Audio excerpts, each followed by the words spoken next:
Today I'll be doing something a little different.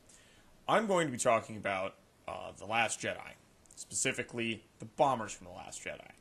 I've kind of wanted to talk about this for a while, but I just never really had a good motivation to do it, other than just me generally complaining about how stupid they are. Since it's just come onto Netflix, and we've now found out that the Blu-ray sales are absolutely terrible, I have decided that I would like to talk about them, because I don't see a lot of people talking about them. I happen to notice a few other YouTubers talk about the general overview of the battle and how dumb it was on all sides, and I completely agree. It was just filled with nothing but tactical disasters on all sides. But I want to talk specifically about the bombers. Now, I don't know how many of you know this, but the bombers in question are called MG-100 Starfortresses. They're new, somehow. I don't know how they're new, but they are somehow new. If this thing had been old, like it's a 30, 40-year-old bomber, I might have forgiven its performance issues. But as it stands, this ship is terrible. It's utter and complete trash. I'm just jumping right into it, because there's nothing good to say about this thing. Now, if it's not blatantly obvious, the bomber itself is designed after the Flying Fortress, clearly. Thus the name. The problem with this is that, unlike the Flying Fortress, this thing can't do its job. Its job is to drop bombs. Specifically, 1,048 proton bombs. That is a lot of bombs. I would like to point this out to you, as a singular proton bomb is extremely powerful. Okay, we see them in the Clone Wars. A pair of proton bombs can destroy an AT-AT. You can see their destructive capabilities is far above and beyond that of a proton torpedo, which we already know to be extremely potent, capable of taking out being considered overkill in Legends to use on a singular starfighter. This is mentioned multiple times in the Rogue Squadron series.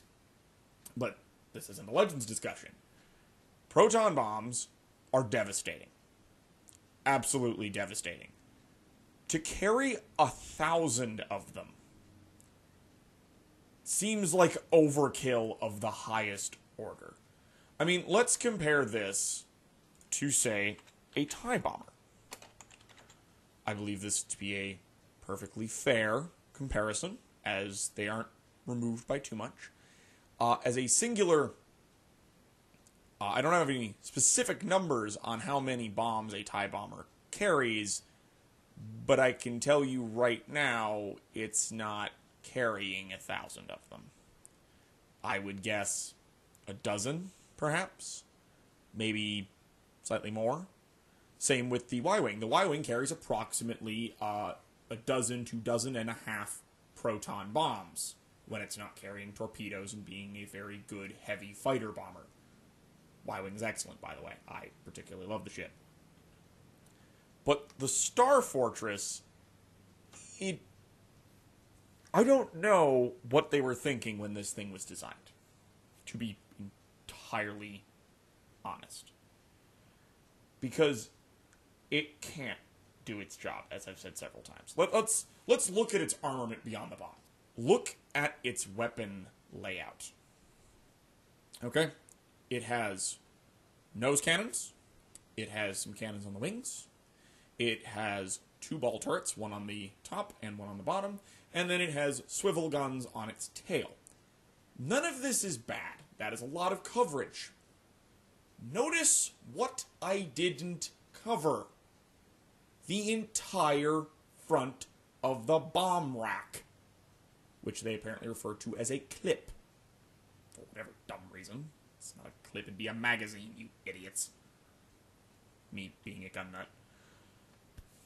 It has no way to protect itself if a ship were to fly under its front guns, but yet not to the point where it would get in line of the underguns. There's no way to hit it.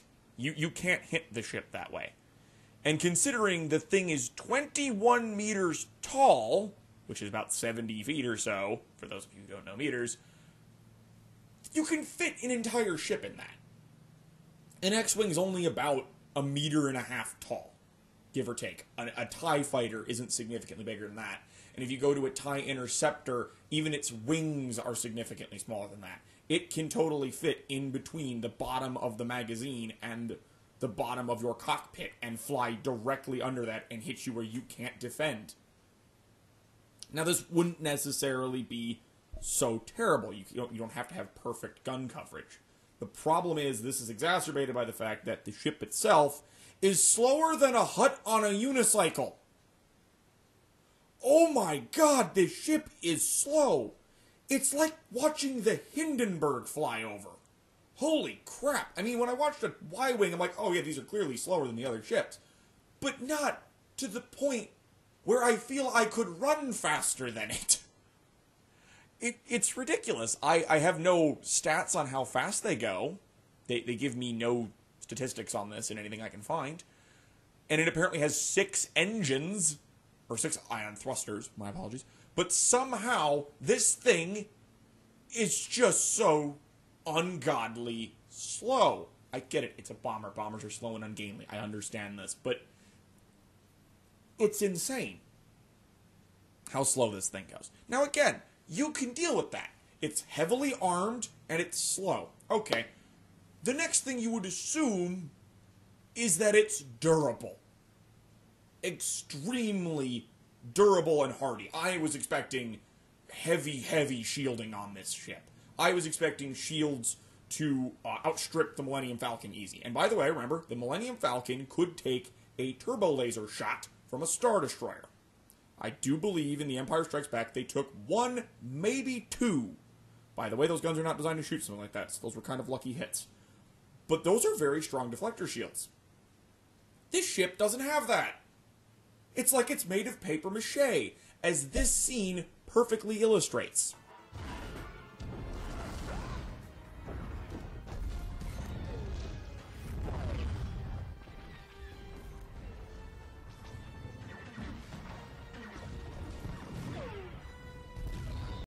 Please note that you just saw a TIE Fighter cockpit, unpowered, slam into the bottom bay door of one of these bombers, setting off all of the bombs, chain reacting up the bomber itself, then detonating it, and then the shrapnel killing 2 more of them.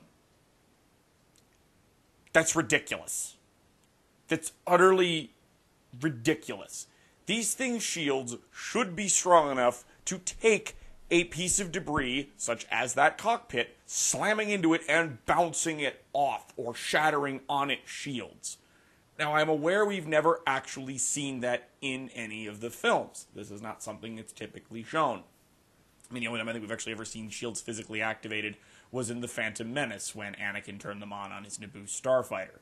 The thing is that shields in Star Wars, and this is usually held up in the video games and the novels and whatnot, and other pieces of canon, on a heavily shielded ship, you could totally take hits like that. I happen to recall in Star Wars Saga Edition, yes, I know it's a tabletop game, so it's not exactly a perfect translation, but using a Y-Wing, which has a shield rating of 25, which, by the way, is a lot. An X-Wing has a shield rating of 10.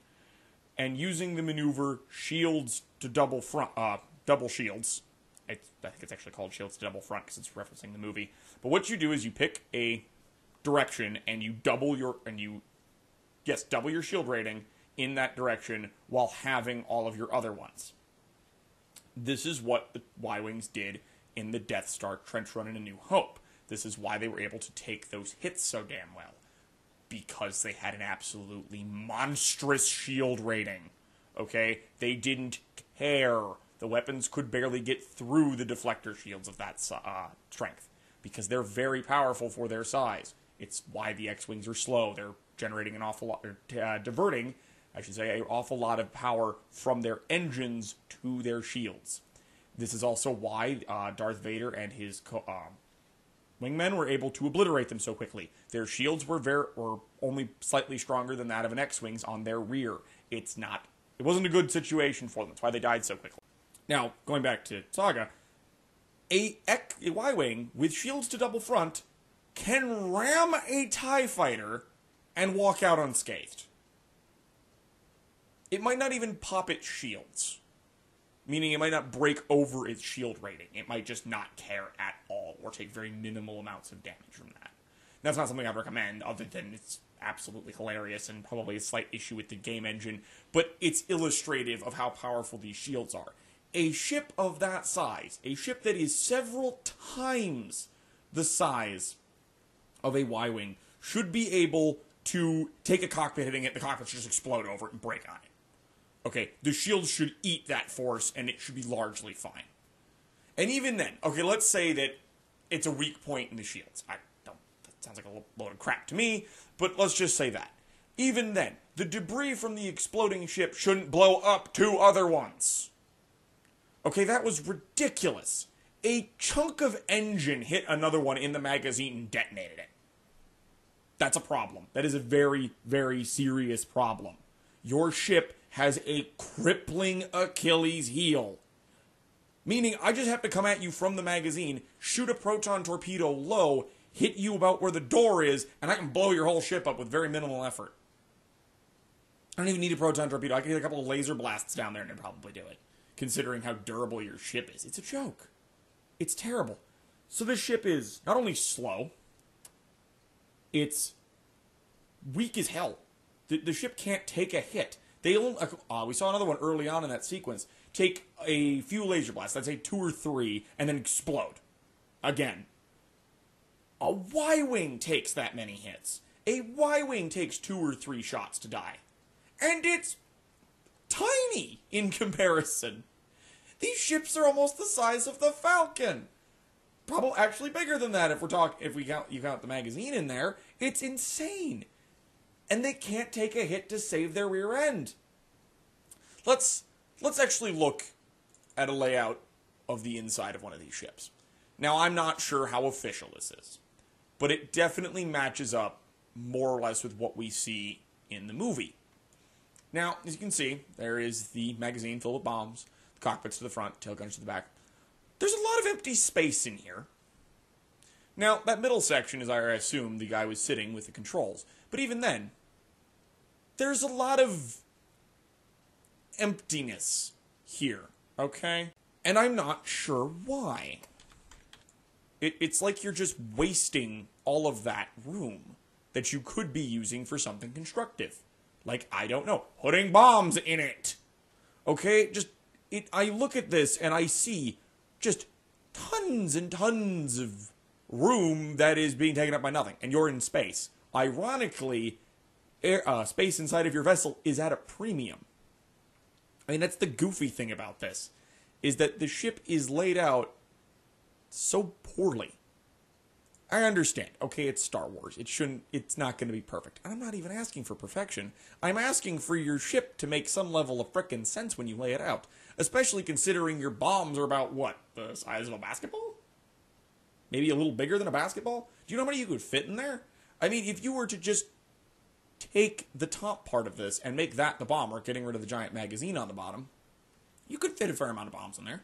I'd say you could probably fit 2 or 3 dozen bombs. And then this ship has a much smaller profile and can completely cover itself. Because you could stick a ball turret on the bottom. It'd be very nice. But as it sits, this bomber, it's terrible.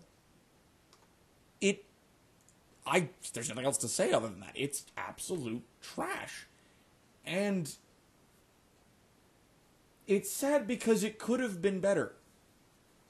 I could fix this ship. This ship is eminently fixable. Now, there's 2 ways to go. Well, there's a couple ways to go about this. Not just 2. The first way, and the really easiest way to fix this, is you just put a ball turret on the bottom front. Basically, you just stick one to mirror the one that you have facing backwards. Okay, now you don't have that big blind spot anymore. So now it's not quite as big of a deal, because now you've got a front gun to keep those things from hitting you. So you don't have that giant blind spot. That's good. And then up the shields. Okay, there's no reason to not have bigger shields on this ship. Okay? Screw it. Okay, just dedicate some engine power to that. This is not the ideal layout. Because, frankly, the designers of this ship are lazy. And I'm not talking about the Disney designers. I'm talking about the in-universe designers. Okay? You have made a ship that drops bombs. Actually drops them. And not just drops a bomb, like we saw the TIE bombers doing when they were trying to bomb the Millennium Falcon out of the asteroid in The Empire Strikes Back. Because we've seen that. The difference is, this is designed to carpet bomb. Why? Why are you carpet bombing? That's stupid. What do you need to carpet bomb for? Because you have dreadnoughts, or literally anything in space. I could just get a Nebulon B frigate and shoot you from space. Why do I need a carpet bomber if I want to do widespread destruction? You don't. That's why you don't see carpet bombers. You see tactical bombers. They have way more in common with dive bombers. They're not actually dive bombers. Y-Wings and TIE bombers are not actually dive bombers, but they act closer to it. They have a few bombs, and they try to hit specific targets. Or they're a torpedo bomber, which again, it's a tactical bomber. You're trying to hit a very specific target. You're not just blowing up everything in a radius. I'm trying to hit the shield generator on the Star Destroyer. I'm flying in to hit the engines on the Nebulon frigate. You're trying to hit a very specific section of the ship. This is why they're designed the way they are. And before anyone says, yes, I'm aware the TIE bomber's not a particularly good bomber. That's not the point. The point is it actually does its job better than this thing does, because it's designed to carry a couple of bombs or torpedoes and hit specific targets. And it is capable of doing that. It's just the Empire cheaped out on it, so it's not great. It's the Empire. It's something they usually do. We all know this. What I would personally do to fix this ship, because it's a good concept, okay? I don't have an issue with a ship that carries a large quantity of explosive ordnance. There's not a problem with that. What I would personally do, one of two things. This is my least favorite one, but it's still more interesting. Now, instead of mounting a turret, a ball turret on the front of the ship, you would make it so that instead of dropping bombs, it launches them out the front door. Now, it does not have a front door at the moment, but you know what I mean. The front of the magazine would be your bomb door. So now you don't have to be over your dreadnought target or other large capital ship. You can be a kilometer or two away, and you are using magnetic rails anyway, because you're in a microgravity environment, to launch your bombs. You know, like a potato cannon. Just thump, thump, thump, thump, just fire them on out. In a wonderful barrage. Because the bombs already have a magnetic targeting system. It's very simplistic. Because it's a fire and forget bomb. You just launch, it's not really a bomb anymore, it's more of a mortar now. But that would be an interesting ship. You open the front mortar rack doors, I guess. I'm gonna call it a mortar rack. So you open your mortar rack, and then you just start lobbing bombs out of it. Mortars. That's what I'm calling it, bombs. Start lobbing your mortars out. Nothing can be in front of you. Because if a TIE fighter is trying to get in there to go, they have a blind spot, bam, he gets a mortar in the face. And then you just keep lobbing them. Just keep launching the suckers out. And, before anyone goes, well, they'll just blow up inside like they do. You don't arm the suckers in there. That was dumb in the first place. What you do is, you have them arm after several seconds, like a torpedo. So you launch, 3 seconds later, they arm, and then the magnets drag them to their target. And off you go. Just fire up. Done. Off you go. See, and then carrying all those makes sense, because now you're just kind of firing over a large area, just kind of hitting anything you want. And then this thing has a secondary usage beyond trying to hit dreadnoughts with proton bombs. You can fire them en masse at fighters. Because what do TIE fighters do? They swarm. They're swarm fighters. They're very good at being swarm fighters. I will give them credit there. But what you get now is, there's a wall of fighters. Well, I'll just open the doors and I'll fire a bunch of them at them, and then you'll blow them to pieces. And then all that shrapnel will actually hurt TIE fighters. Because TIE fighters, even First Order ones that have low-tier shields, will be harmed by all of the flying debris and explosions. It's not good for them. Okay? Even an X-Wing would not be happy to be in there. A Y-Wing? Yeah, a Y-Wing could probably take that. Now, my second idea for fixing this, which I feel is significantly better in my own opinion, is to just get rid of the stupid bomb rack entirely. It's gone. The magazine is gone. Now you have effectively a winged submarine. It's got a significantly smaller profile. It has far less weight, so it can accelerate far better, maneuver better, and it's just a smaller target. All in all, this is better. Have I given up being able to carry 1,000 bombs? Yes, but I personally don't think I have to carry 1,000 bombs. I think the 3 or 4 dozen bombs you could contain inside of the ship, because you would use a similar rack system to what they already have in the magazine. The difference is that now it's on the walls on the inside of the tube, and you can just drop them that way. Now the thing's faster. Now it acts a little more like a skip rate blast boat, which, by the way, is an amazing ship, because it's a CNR Fleet System ship, and that man was a genius. Okay? Okay. This thing would be significantly better. Okay, then it wouldn't need to have the massive shields, because it would have complete coverage. Alright? The only thing on the thing is your bottom's not covered. And even then, it's pretty well covered. You have a very small blind spot after that. But they didn't. They gave us this thing. We didn't get a ship that was interesting or good or quirky. We got a ship that's just trash. And I don't understand why. I just don't get it. Because when I watched the sequence, and this is getting, this is kind of past the grading scale, I was wondering, why aren't we using K-Wings? Would a K-Wing not do everything you just wanted to have happen? Up to and including Poe nailing the space nos. That's called a slam system, by the way. That I'm just shocked that it's on an X-Wing. That was the thing integrated into K-Wings. It gave them massive boosts. It gave them boosts of speed in the short term, which allowed them to close the distance. They were very good weapons platforms. They were excellent. They were either torpedo bombers or actual conventional bombs. You could equip them with anything you wanted.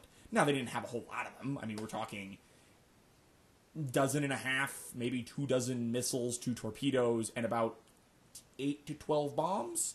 They're not huge. The difference is they're significantly faster. And they're more maneuverable, and they're heavily shielded. They're really just big, scary B-Wings.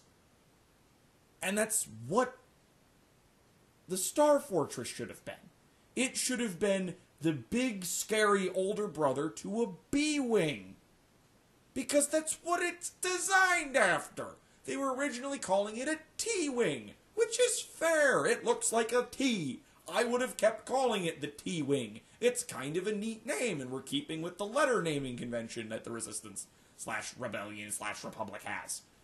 But you didn't. You called it the Starfortress. And it's crap. It's terrible, Disney. Why? Why did you do this?